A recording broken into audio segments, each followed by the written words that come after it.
Salut, je m'appelle Anne-Christine et dans cette vidéo, je vais te parler des choses auxquelles tu devrais porter attention quand tu utilises ta carte de crédit. Quand tu commences ta vie financière, ça peut être difficile d'éviter les dettes, puis c'est normal.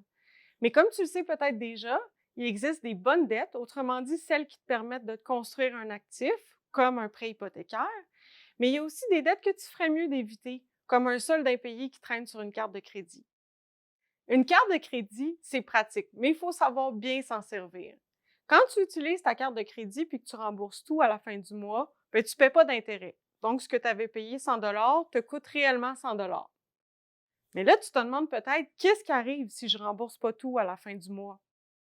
Bien là, tu vas te retrouver avec un solde impayé. Puis ça peut coûter cher parce que le taux d'intérêt moyen, c'est 19. Donc, ce que tu avais payé 100 va peut-être te coûter 120 au bout du compte. Puis malheureusement, c'est une personne sur trois au Canada qui ne rembourse pas régulièrement sa carte de crédit.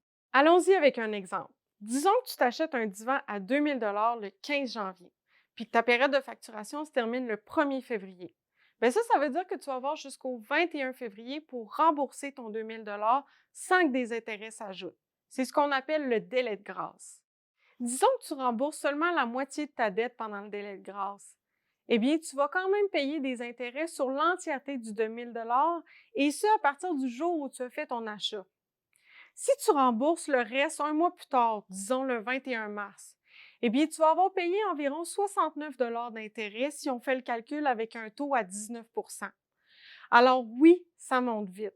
Puis 69 ça n'a peut-être pas l'air si pire comme ça, mais si tu fais ça souvent, à la fin de l'année, c'est beaucoup d'argent que tu auras perdu.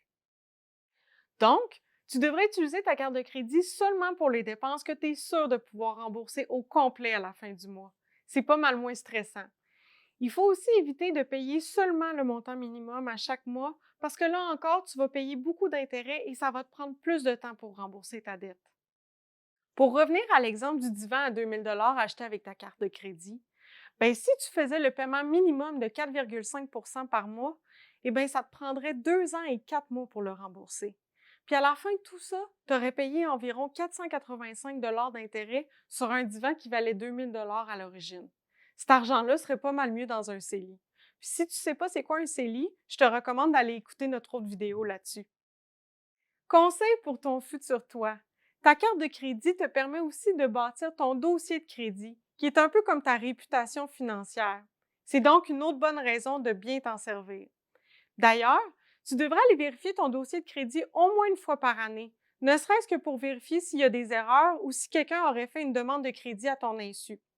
Tu peux le faire via ton établissement financier, certains l'offrent en ligne, sinon tu peux aussi aller sur le site de TransUnion ou d'Equifax. Quoi faire si tu as plusieurs dettes à payer? Commence par rembourser ta dette qui a le taux le plus élevé. Tu vas payer moins d'intérêts, donc tu vas moins payer dans le vide. D'ailleurs, si tu as un solde à rembourser sur une carte de crédit, fais-le avant de te créer un fonds d'urgence. C'est ta priorité. Finalement, c'est souvent préférable de rembourser ta dette étudiante après tes autres dettes, parce que les intérêts sont déductibles d'impôts. Ça veut dire qu'ils vont faire diminuer l'impôt que tu payes.